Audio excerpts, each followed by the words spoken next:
Hola, bienvenidos a esta nueva sesión teórica del curso de Sistemas de Información Geográfica y Percepción Remota a nivel avanzado. El día de hoy vamos a ver o vamos a explicar las clasificaciones que se hacen sobre las imágenes satelitales. Bien, los temas que vamos a tocar es la extracción de información temática, la clasificación, ya sea supervisada o no supervisada, en qué consiste la clasificación FUSI, contextual o segmentación, y mencionar que existen otros tipos de clasificaciones como son los de sistemas neuronales, selección de bandas y evaluación de la calidad de la clasificación. Esta es las fuentes bibliográficas en las que nos estamos basando para realizar esta presentación. Y empezamos con que cada imagen satelital posee datos y estos datos debemos de sacarle información o podemos obtener información a través de estos datos. Las imágenes de una región van a estar, por lo tanto, de un satélite compuestas por multibanda. A estas multibandas se les puede realizar una corrección geométrica o no, pero siempre que tengamos la misma proyección. En cuanto a la clasificación multiespectral, están los algoritmos como el paramétrico o no paramétrico, los no métricos que incorporan datos nominales, los de lógica supervisada o no supervisada, lógica difusa, lógica píxel por píxel u orientada a objetos. Y las híbridas, que son combinaciones de una o más de estas clasificaciones. Bien, dentro de los paramétricos debemos de tener unos supuestos y revisar nuestros datos con los que contamos. Es decir, que tengamos una distribución normal, conocimiento de las funciones de densidad, es decir, la class density functions, así como también podemos realizar probabilidad de máxima likelihood, clasificación no supervisada o un supervised clustering. La no paramétrica no requerimos de una distribución normal y el conocimiento de las funciones de densidad. Sus ejemplos son los del vecino más cercano, la lógica difusa o los sistemas neuronales. Dentro de los métodos no paramétricos, los datos son reales, por ejemplo, radianza térmica, radianza o reflectancia, y datos nominales como clase 1 es igual a bosque o clase 2 igual a agricultura. La clasificación supervisada nos dice que dado un tipo de terreno que tiene esta diferente cobertura, podemos identificar la ubicación geográfica, es decir, la localización en la imagen satelital de regiones que representen estos tipos de terreno. Para ello requerimos sitios de entrenamiento, que son los sitios en los que nosotros vamos a campo a verificar que esa cobertura esté presente o no esté presente. Sus características de estos sitios de entrenamiento son utilizadas por un algoritmo para la clasificación e identificación de todas las imágenes de este grupo. La clasificación supervisada también podemos obtener estadísticas multibanda que serán calculadas para cada sitio de entrenamiento, ya sea sus promedios, desviación estándar, matrices de covariancia y correlación. Todos los píxeles en esta clasificación son asignados. Ningún píxel se queda sin ninguna asignación. Y esto se va a hacer por el grupo al cual tengan la máxima posibilidad de pertenencia. En el caso contrario, un subgrupo van a tener píxeles no clasificados. Al final vamos a tener algo así, que son el segmento de la imagen, la clase o cobertura que tenemos, un código que le demos, cuántos píxeles tenemos para cada clase y el porcentaje que representan esos píxeles en el total de la imagen. Pasamos a la clasificación no supervisada. La clasificación no supervisada, aquí vamos a tener que no dependemos de sitios de entrenamiento, solo se depende de la capacidad del algoritmo para agrupar a los píxeles por sus características espectrales o similares y de acuerdo a un criterio estadístico. Aquí el que esté realizando esta clasificación tiene que renombrar y combinar estos grupos espectrales de acuerdo a la información que nos está dando de la clase. Los algoritmos de clasificación supervisada y no supervisada han sido en su gran mayoría clasificación dura, es decir, que nos pertenecen a categorías discretas, que son bosque, por ejemplo, bosque, agua, ciudad, montaña, etc. Y la pertenencia exclusivamente a un solo grupo. Un píxel solo está en un grupo. Después vamos a tener la clasificación FUSI, que es el píxel, y esta mezcla de vegetación, por ejemplo, una mezcla de vegetación, agua, terreno y nubes. La clasificación FUSI nos va a dar de acuerdo a la probabilidad de pertenencia, de acuerdo al número de m probabilidades, donde m probabilidades va a ser igual al número de bandas. Entonces podemos tener que tenga un píxel 10% de clasificación de nube, 40 de agua, 30 de bosque o 20 de tierra. Si nosotros quisiéramos detectar este territorio que vemos en pantalla, donde tenemos tierras altas, tierras palustres, la ribera de un río, a lo mejor con una clasificación supervisada, nos estaría diciendo que los píxeles que estén en el límite de estos ecosistemas van a pertenecer solo a un grupo. Sin embargo, en una clasificación difusa, podríamos tener la probabilidad de que ese píxel que está en el límite de ese ecosistema pertenezca a un grupo o no. Entonces, comparando la clasificación dura con la clasificación difusa, tendríamos que en la clasificación dura vamos a tener n número de bandas en las cuales vamos a obtener sus estadísticas y firma espectral, y sobre eso realizamos un mapa temático o categórico final. Sin embargo, para la clasificación difusa vamos a tener ese mismo n número de bandas, se analiza por la probabilidad de acuerdo al número de bandas de pertenecer ese píxel a una clase o a otra, y al final se obtiene el resultado de un mapa categórico. La clasificación píxel a píxel es que la imagen completa va a ser clasificada, mientras que la orientada a objetos va a depender de la textura, tonalidad o de que va a descomponer en subgrupos homogéneos a la imagen, y cada este grupo va a ser clasificado, ya sea por una dura o por una difícil o una fácil. Se usa mucho para imágenes de alta calidad. Bueno, el método general, ¿en qué consiste?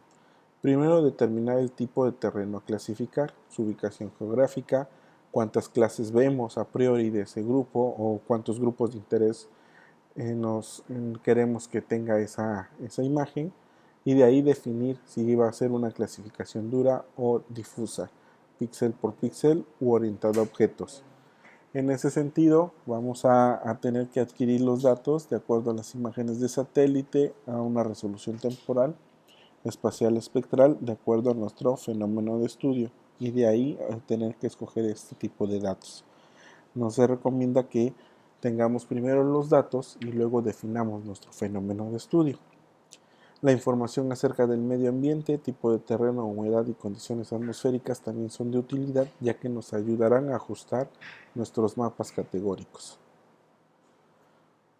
El proceso de imágenes, sí, dependiendo de qué calidad o de qué grado de procesamiento adquiramos nuestra imagen, tendríamos que realizar nuestra corrección radiométrica o geométrica o ambas, seleccionar el método de la lógica, sobre todo teniendo en cuenta si tenemos una distribución normal de los píxeles, que no presenten anisotropías, etc.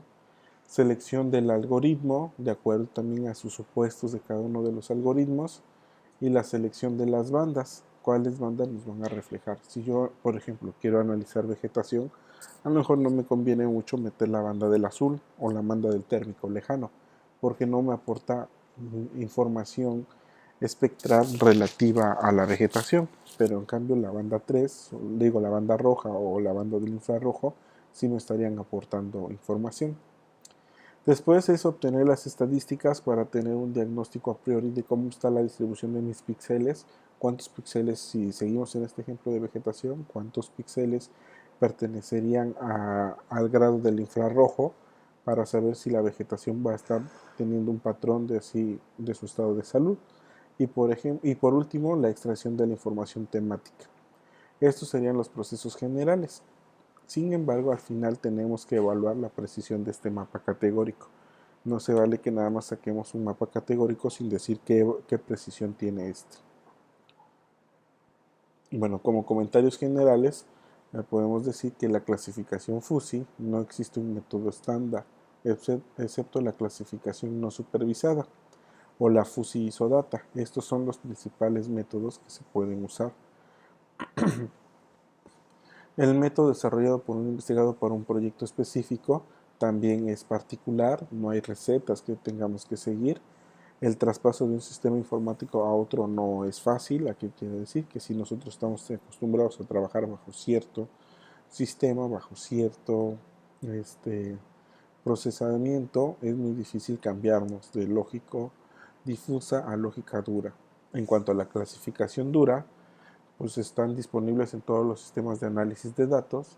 Hay diferentes investigadores, pueden por lo tanto comparar más fácilmente sus resultados. Ahora que vamos a hablarles sobre la selección de sitios de entrenamiento y extracción de estadísticas.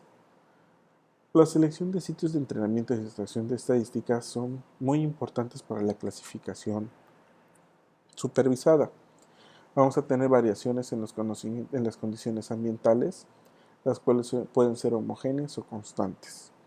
Y esto nos va a afectar la posible extensión de la definición de la firma espectral en el tiempo y en el espacio.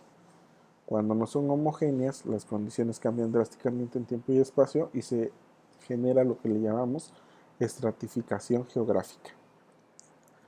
Entonces, para la selección por cada sitio, debe de ser píxeles que lo representen y que se pueda calcular estadísticas, ya que el número total de píxeles va a depender de n bandas es igual a 10 a la n por cada sitio de entrenamiento. ¿Cómo los obtenemos estos sitios de entrenamiento? Cuando visitamos el terreno o el campo, pues lo más básico es registrar qué cobertura está y su coordenada en X y Y. Sin embargo, mientras más datos recopilemos, mejor será nuestra información, por lo que se recomienda que se recopile tipo de sustrato, altura, diámetro de árbol, etc. Ahora, la visualización de la imagen la podemos hacer por medio de puntos, polígonos o por creación de polígonos.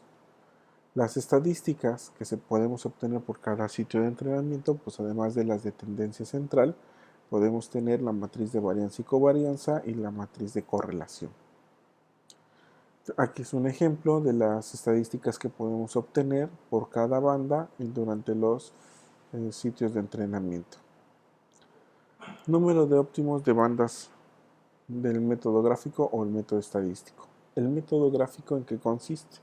Podemos hacer regresiones lineales entre bandas, por ejemplo, banda 3 con banda 4 para vegetación, y ver cuál es el dispersograma o el gráfico que tenemos para saber cuál será el número definitivo de bandas a utilizar en la clasificación.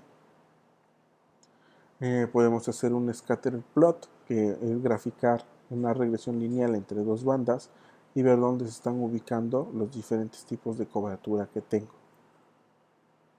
El método estadístico nos dice que dada n bandas y dos clases espectrales, se va a determinar cuantitativamente que un subconjunto de m de bandas va a ser menor a la n.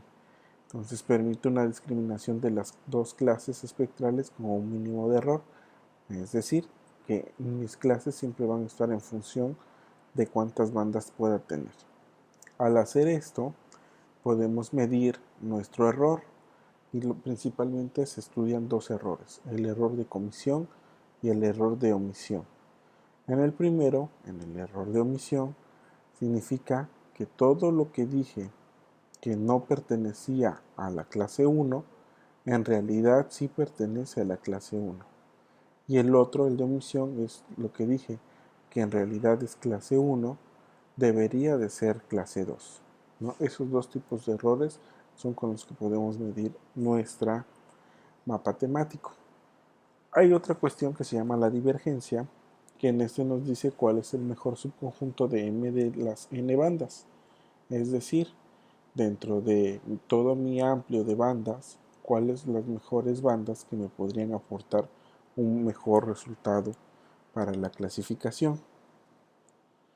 Entonces, si tenemos 6 bandas de TM utilizando la utilización de 3 bandas, teníamos que 6 sobre 3 va a ser igual a 6 factorial entre 3 factorial de 6 menos 3 factorial, y esto nos da a un número de 20 combinaciones. Es decir, podríamos tener hasta 20 combinaciones con ese número de bandas.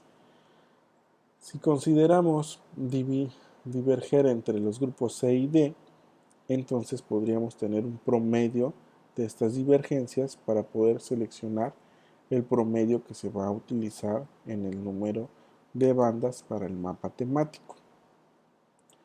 Y de ahí ya se puede desprender una técnica parecida, que es la divergencia transformada, en la cual mediante esta expresión vamos a recalcular la divergencia promedio entre los valores de 0 a 2000, que son los grupos que son presentados en función decreciente de la divergencia.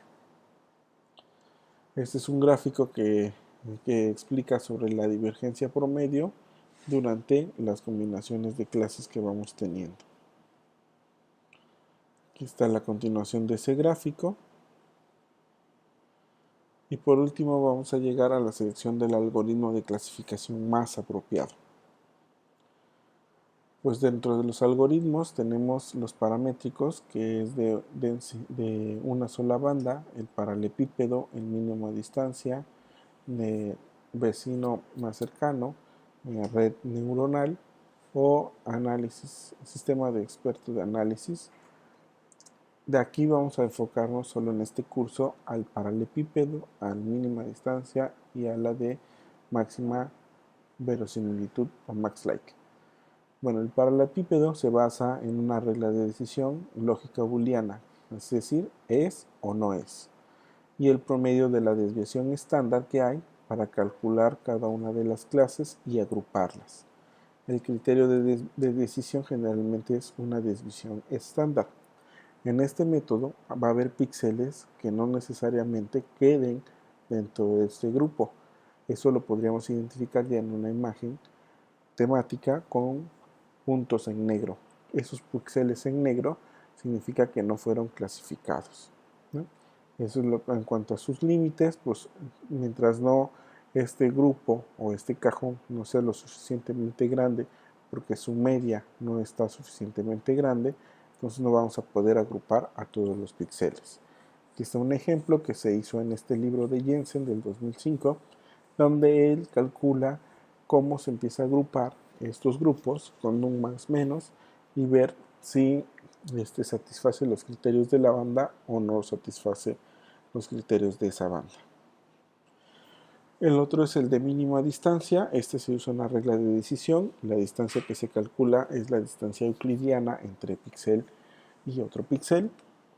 Y con este criterio de decisión se va a hacer la agrupación, ¿no? Aquí tenemos el mismo ejemplo de Jensen, en donde analiza todos estos algoritmos y ve la distancia que hay de los píxeles entre cada clase y nos da un resultado, un residual en el cual compara para ver si es significativo o no estas distancias.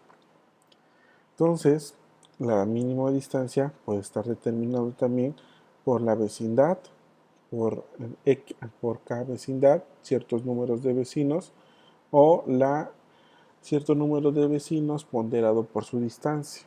Todo eso nos va a hacer agruparlos a los diferentes píxeles. Y por último está el de Maximum Likelihood, el cual su base es cálculo de probabilidades de pertenencia de un píxel. Entonces, por cada píxel, la probabilidad de pertenencia a cada clase es calculada. Ya que se calculó, se asigna este píxel a esa clase que tuvo más probabilidad de pertenecer. Debemos de tener en cuenta que aquí la hipótesis es que estamos con estadísticas de los sitios de entrenamiento que presentan una distribución normal. Es decir, que cuando fuimos a campo a obtener estos sitios de entrenamiento fue un diseño experimental bien representado, que está disperso y que no se concentra en una zona de nuestra imagen. ¿Cómo obtenemos estas probabilidades? Pues aquí con los histogramas empezamos a graficarlos y con base en eso, en la curva que nos va a permitir calcular la probabilidad correspondiente a cada valor en el eje X.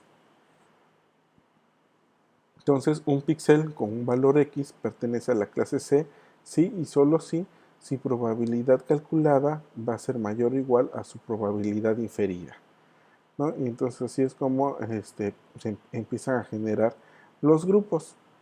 Entonces también tenemos que considerar que para estos grupos cada clase tiene la misma probabilidad de ocurrir en la imagen. ¿Qué quiere decir esto? Si nosotros tenemos imágenes satelitales con cierta anisotropía o cierto patrón, pues no vamos a tener la misma probabilidad de que ocurra. Generalmente vamos a estar sesgados, ¿no? Pensemos en un campo de cultivo. Aquí vamos a estar sesgados porque todo eso no tiene la misma probabilidad de ser muestreado. Caso contrario, si sucede esto con el campo de cultivo, pues tendríamos que usar una regla de decisión bayesiana. Y entonces aquí es donde se lo utiliza para incorporar efectos topográficos que tuvimos que tener conocimientos previos. Pero bueno, esto no es materia de este mapa, de esta plática. Y ya por último, un mapa representa realidad, pues todo depende de cómo definamos la realidad, ¿no? Eso sería todo por esta sesión teórica. Esperamos vernos en otra presentación. Gracias.